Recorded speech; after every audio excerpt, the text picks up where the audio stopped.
Hello, everybody. This is Warner Fussell. Can't make heads or tails of the final standings? Well, tails up. Tall tales in the sunset. Hold your heads high, says the Giants' Little Joe.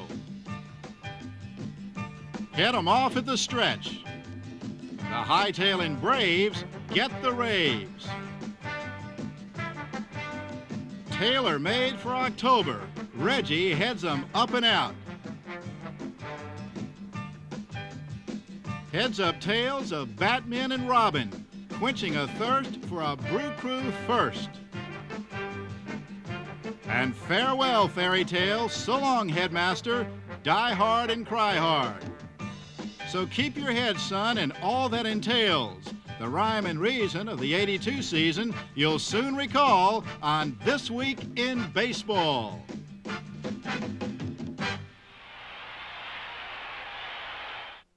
Hey, do you like Baby Ruth? Yeah. Do you like bowling? Mm-hmm. Well, now, for a limited time, when you buy a bag of Baby Ruth, you get a free game of bowling. Buy another bag and get another free game. Another bag, another free game. You can get millions of free games in the Baby Ruth free bowling giveaway. Just look for specially marked bags of fun size, 10 packs, and minis, and get your free game of bowling today. Baby Ruth from Nestle, the real deal.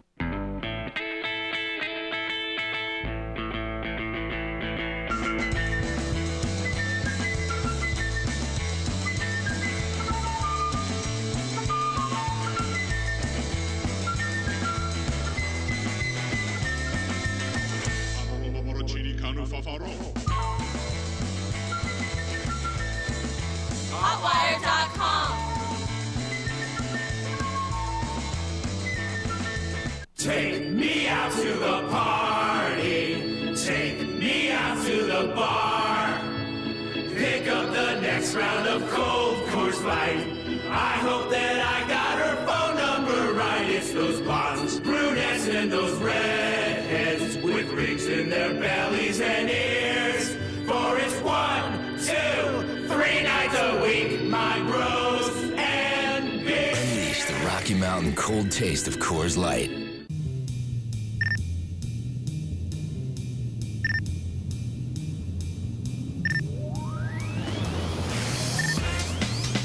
The new rocket-powered i710 from Nextel. GPS enabled for voice-guided directions, speakerphone for hands-free conferencing, and a walkie-talkie that connects coast to coast in under a second. Now just $99.99. Call 8006-NEXTEL to shop or find a store and to find out how to get all incoming calls free. Call 8006-NEXTEL now. The Outdoor Alliance. We got us a Skycat. Are they superstars? No, superheroes. The Great Outdoor Game, presented by Dodge, Wednesday, 9 p.m. Eastern on ESPN. It's a day of classic games no San Francisco sports fan should miss. Like Barry Bonds blasting him away in Game 1 of the 2002 World Series, followed by his sports-centric profile. Then Rick Barry and the Warriors sweep the '75 NBA championship. Plus, from Montana to Young, we've got the 49ers in 4 Super Bowl showdowns. Classic San Francisco starts at noon Eastern, 9 a.m. Pacific, Sunday, only on ESPN Classic. Brought to you locally by Comcast. For a nostalgic look back at the last 25 years in sports, tune into ESPN Classic all summer long as ESPN celebrates its 25th anniversary. It's unbelievable! Program celebrating ESPN 25, Wednesday nights this summer on ESPN Classic. American League West. A real pity for Kansas City that the Royals lost 10 of 11 to put their backs to the wall 1 game from elimination in the final week. Willie Wilson squeaked out a batting title by sitting out the final day of play, albeit a willy-nilly way, if you will. As for the Royals, they made a last-gasp effort to turn things around and squeak out the division title by winning 5 straight. 2 against California, and 3 from Oakland. Unfortunately for them, further cooperation would not be forthcoming from their opponent, the front-running California Angels, who returned to Anaheim needing 2 of 3 from Texas to ensure Gene Mauch of his first title in 23 years. Reggie Jackson, an agent for such insurance, ignited his October act in the decisive game with homer number 38. Number 39 followed the next day to tie Gorman Thomas, so 4 home run crowns for Mr. October. And the Angels look up to Fred Lynn, too, who played hurt for pay dirt. The Angels needed 2 to clinch, and clinch they did thanks to 2 straight game-winning homers from Lynn. And that was it. Bedlam in Anaheim, California dreaming becoming a reality. The first title ever for Gene Mauch. 10 division titles in 12 years for Reggie, and for the Angels, who broke the American League attendance record, division title number 2. The Angels' only other title, 1979, when they also finished 3 games ahead of Kansas City, but with manager Jim Fregosi. Remember him? You may also remember that the club, assembled by big spender Gene Autry, fought hard against Baltimore in the championship series, but lost in 4 games. Turning eastward, 4 big games in Baltimore and one last grand hurrah for the Orioles, who needed to win them all against first-place Milwaukee to help Earl Weaver retire in miracle style.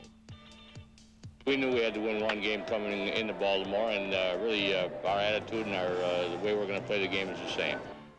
To the Brewers, playing the game the same means ripping ball after ball toward the wall. Trouble was, that's precisely what Baltimore did in the first 3 games of the explosive season-ending series. And in 3 straight victories, the Orioles opened up a 46-hit attack while outscoring the bombastic Brew Crew 26-7.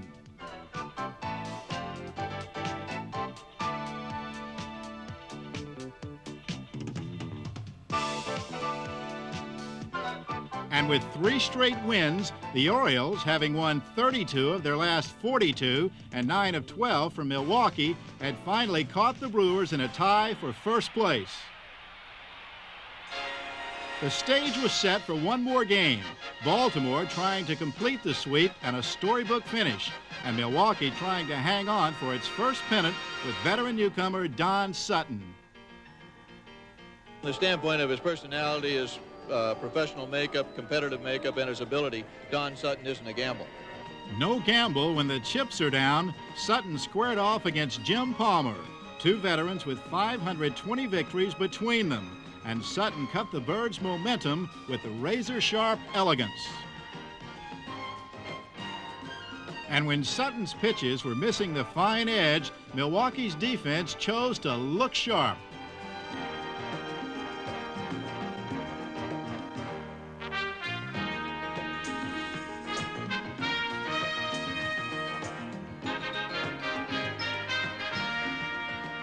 If I can shut them down early in the ball game and give us a shot to get on the board. Because I see my role with this ball club as the starting pitcher as to give the offense a chance to do what they do best. Hitting is what they do best, and Robin Yount, 0 for his last 9, did it best in the first inning. In the 3rd inning, it was count on Yount again, this time with home run number 29. 2 homers and a triple for Rockin' Robin, who missed the batting title by 1 point. But the Brew Crew wouldn't miss the division title. Cecil Cooper got involved. Home run number 32 and 121 RBIs.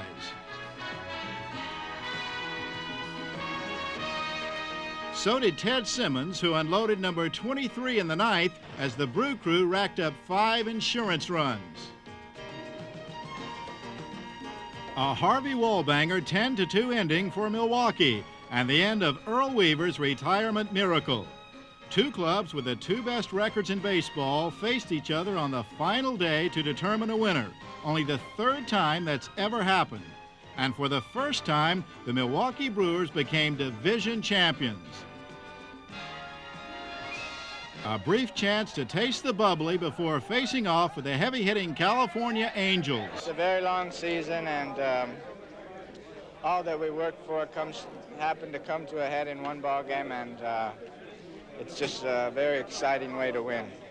played 162 games already. This is our 163rd this year. The other 162 mean nothing. We have to win this one. We went out, we played tough, and came out on top. We beat the Orioles. They're very good. I can't emphasize that enough. They really are a great ball club, a good organization, and we beat them for the money. Now it's time to go out and do our job against California. This is a good group of guys right here. This is an excellent ball club, and we got some people hurting a little bit right now, but I think just the victory today is going to take us on.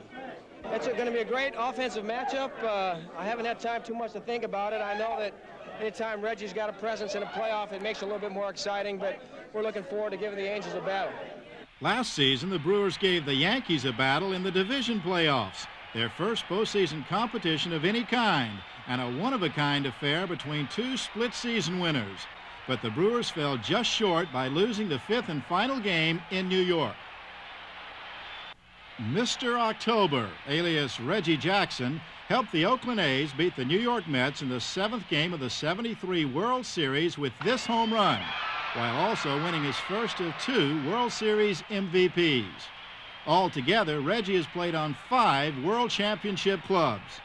Can you name the last American League team to win a World Championship without Mr. October on its roster? Stay tuned.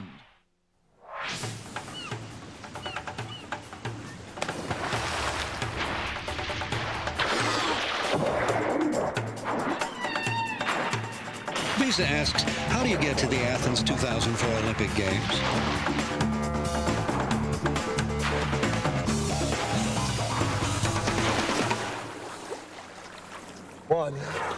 Practice.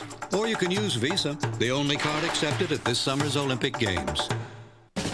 Sunday, 2 guys, 2 surfboards, and the search for the perfect wave. On Real Classics, you get the movie, and you get the inside story from the people who make classic films great. Director Bruce Brown. It was basically a home movie. Plus, the king of the surf guitar, Dick Dale. It was pure, virginistic fun, and that was a way of life that will never come back. The Endless Summer. Real Classics with Burt Reynolds. 8 Eastern Sunday on ESPN Classic. Own a timeshare? Turn it into cash. Timeshares only got us our full asking price before our next monthly payment was due. Own a campground membership? Turn it into cash. Timeshares only sold our campground membership fast and for the price we wanted. Call now and we'll send you absolutely free this information kit, including 10 secrets to buying, selling, and renting timeshares. Timeshares Only is the nation's largest, #1 most successful timeshare agency. We represent properties from the biggest names in the timeshare industry. When it comes to selling, renting, or buying timeshares, no one comes close to Timeshares Only. With over $2 billion of timeshares sold in the last 6 months, now's the perfect time to sell, rent, or buy. And no one sells more timeshares than we do. You owe it to yourself to work with the best. Timeshares Only, the most trusted name in timeshares. Call 800-460-1071 to sell, rent, or buy your timeshare and get your free information kit. Don't delay. Call 800-460-1071 now.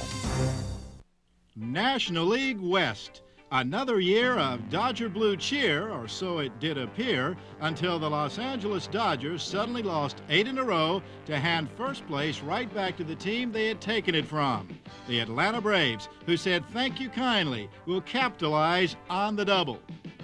After taking a 1-game edge, the Braves cut the Dodgers down further in a 4-3 12-inning thriller. That put the Braves in pretty good shape, since they'd begun their final road swing with 2 convincing victories in San Francisco over the Giants, a team that was red hot and threatening to take over first themselves before Atlanta knocked them back.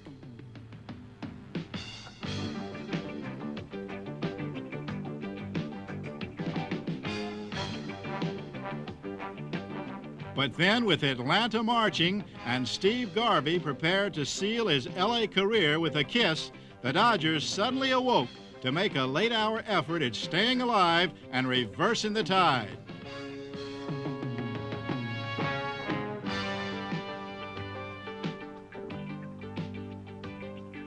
In their final encounter with the Braves, the Dodgers busted loose with a 10-3 thrashing, putting a halt to their 8-game slide and moving 1 game behind Atlanta with 3 to play on the final weekend.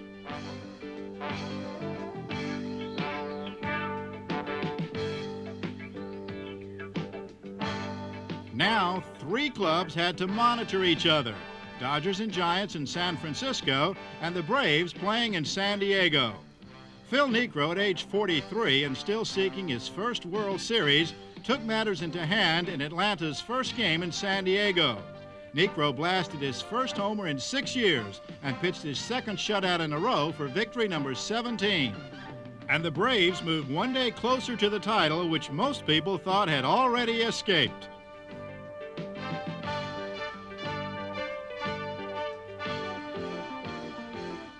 The next night, with Gene Garber knotting his 30th save, the Braves beat the Padres again, this time 4-2 for their 5th victory in 6 games on the road. Real pressure victories, because in San Francisco, Rick Mundy was at bat in a scoreless duel in the 8th, bases loaded.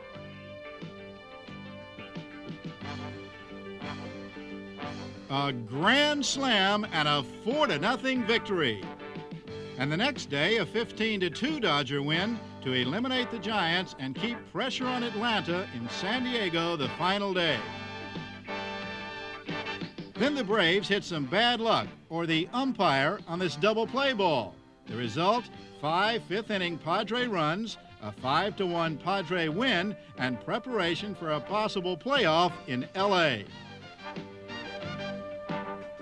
But wait, what was happening in San Francisco? Why, Joe Morgan was batting with 2 on, 2 out, and the game tied in the 7th after Fernando Valenzuela had been lifted for a pinch hitter. And there it goes. Goodbye baseball and goodbye Dodger Blue 82. Home run number 14 for the man called Little Joe during his MVP days with Cincinnati's Big Red Machine. Eliminated by Los Angeles on Saturday, the Giants in turn eliminated the Dodgers on Sunday with a 5-3 win. And back in San Diego, party time in the Braves clubhouse. We didn't back in, said Joe Torre. The Dodgers backed out. Atlanta's last postseason play, 1969. Rico Carty had a big season, but his bat couldn't overpower the awesome momentum of the Miracle Mets. And neither could Hammer and Henry Aaron, as New York swept 3 to win the league's first championship series. So, Atlanta prepared to meet the Cardinals, who clinched their first division title at the beginning of the week, setting up the first postseason competition for St. Louis since 1968. That was the year the Detroit Tigers came back to upset the Cardinals in the World Series, despite the pitching of Bob Gibson, who fanned a series record 17 in the first game. 10 years later, a little-known utility man named Brian Doyle hit .438 to help the Yankees win the '78 World Series. How, according to Doyle, does that relate? Just that he was a little guy who stood tall under pressure, like several in the final stretch this year. Ron Pruitt of the Giants. With Houston leading 6-5 and 2 down in the 9th, a forgotten veteran, Pruitt, was called on to pull out a crucial win, which he did with a base hit in his first official big league at bat of the season. 2 days earlier, Atlanta's Pascual Perez beat the Giants in a key Braves victory, pitching 6 2/3 innings of scoreless relief. Not bad for a guy who labored in the minors earlier in the year. Terry Harper had also been recalled from the minors, and against Fernando Valenzuela hit his first homer of the year, and then later won the game with a 12th inning single.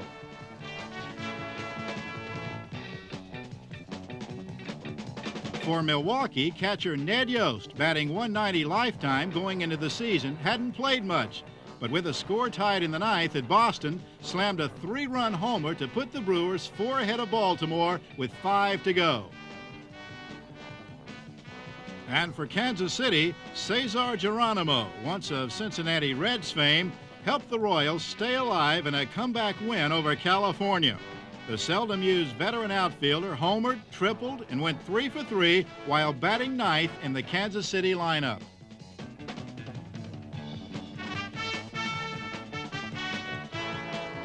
Finally, utility man Jim Dwyer helped spark Baltimore's late surge by walking 5 times and getting 8 hits and 13 times up. Dwyer reached base 13 straight times, as the Birds picked up 4 games in 3 days to tie before bowing out the final day. None of them big names, but all big contributors when the going got tough in the final week.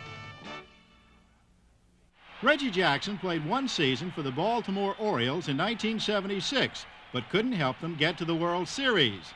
However, the Orioles were the last American League team to win the World Series without Reggie Jackson on the roster. That was in 1970 when they beat the Cincinnati Reds in 5 games, thanks largely to Brooks Robinson's glove work at third. Incidentally, the Oakland A's did win the 1972 World Series without Reggie actually playing in the series. That's because he got hurt in the championship series against Detroit. Serious.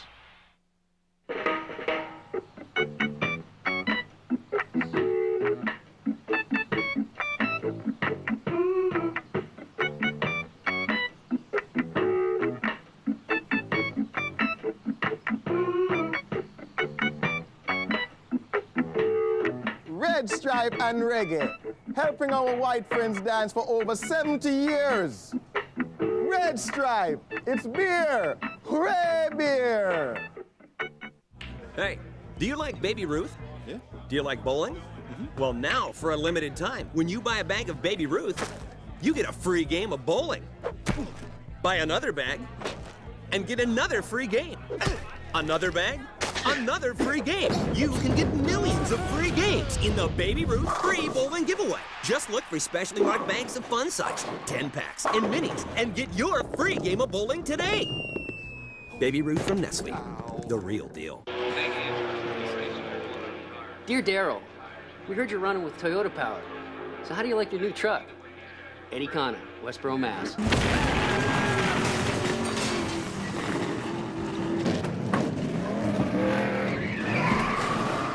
It's a big, fast, tough truck. What's not to like? Sincerely, Darrell Walton. Brought to you by Toyota, the newest member of the NASCAR Craftsman Truck Series, and proud of it. Welcome back to the LendingTree.com Turn the Tables Telethon, where bankers are waiting to compete over your home equity loan. Call 1-800-555-TREE, fill out one form, and get up to 4 offers in minutes. Now, normally, we don't do telethons, but with home equity rates as low as 3.75% APR, we had to let you know. Call now to take advantage of the no closing cost option.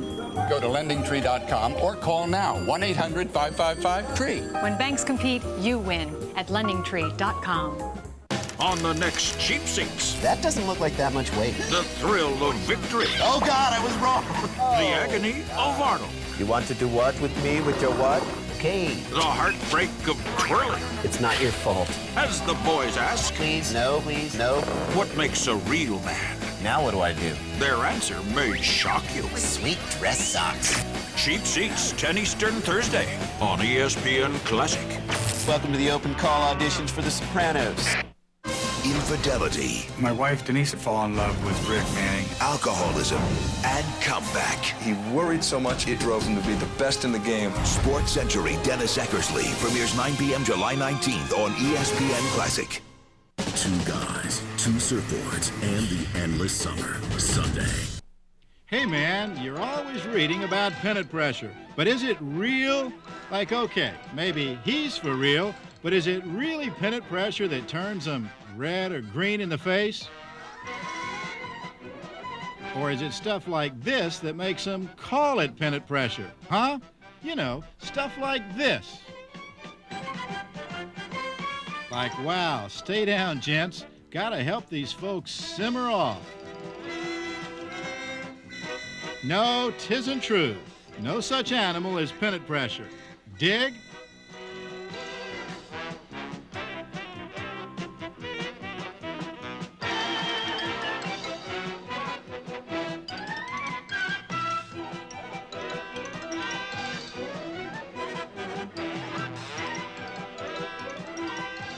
I mean, can anyone here keep from flipping his lid? No. You mean everyone had to get this disease? Can't take the pressure, folks? Huh?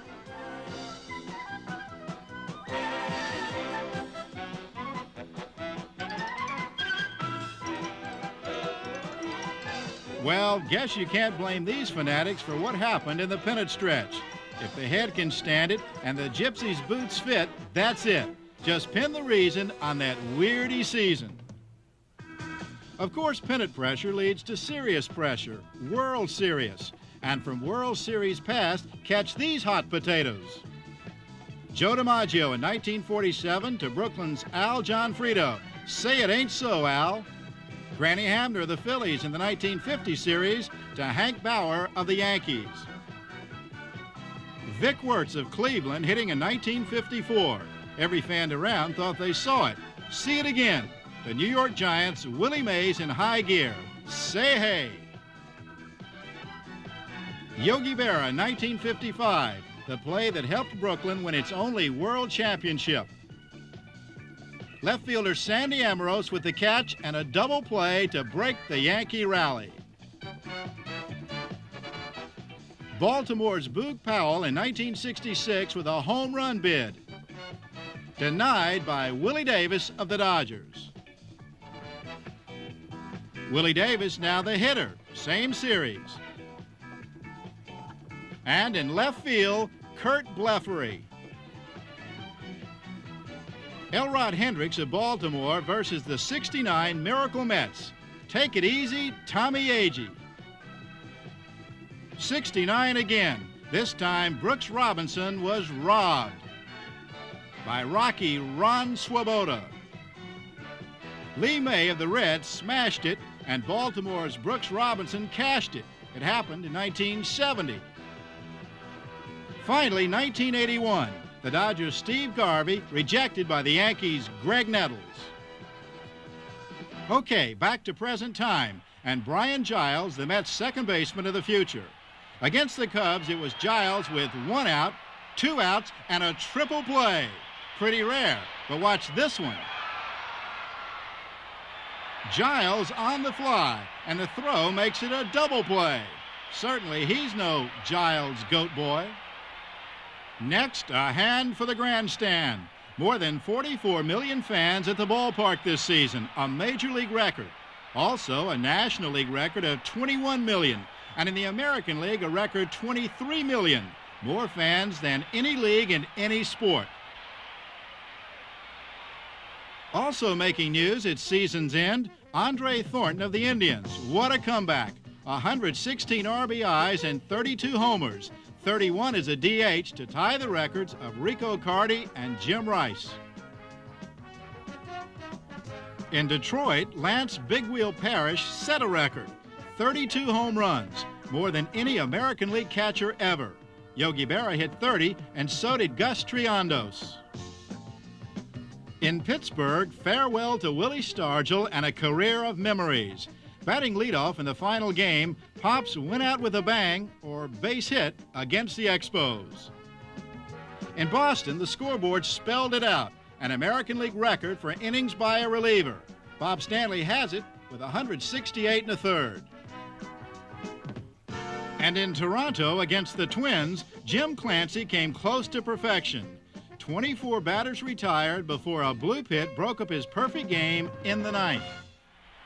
Finally, an emotion-packed farewell in jam-packed Memorial Stadium on the final day.